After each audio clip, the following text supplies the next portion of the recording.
Hello everyone, আসসালামু আলাইকুম। কী অবস্থা সবার? তো আজকে তোমাদের সাথে একটা মজার জিনিস শেয়ার করি। জিনিসটা হলো, আমার মেয়ের বার্থডে কেক কিছুটা বলতে অনেকটাই ছিল। বাসাতে তেমন কেউ নাই খাওয়ার মতো। তো ওর ওর জন্যই আর কি কেকটা ফ্রিজে রাখছি। ওই খেয়ে খেয়ে শেষ করছে। ও আবার কেক কেক খেতে খুব পছন্দ করে।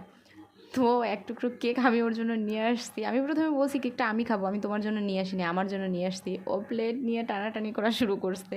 তারপর আমার সাথে কীভাবে ঝগড়া করতেছে দেখো, না আঙুল উঁচু করে করে ঝগড়া করতেছে। আমাকে বলতেছে, কী যে বলতেছে ওই বুঝতেছে, ওর বাসা ওই বুঝে, আমি বুঝি না।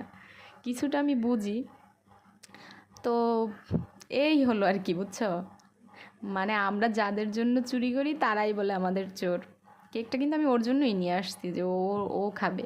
তো ওই যে দেখো কি কেমন করতেছে, মানে ও প্লেট নিয়ে টানাটানি শুরু করছে, আবার আমাকে বলতেছে, কী যে বলতেছে ওই মানে বুঝতেছে। তো মাশাল্লাহ বলবা সবাই।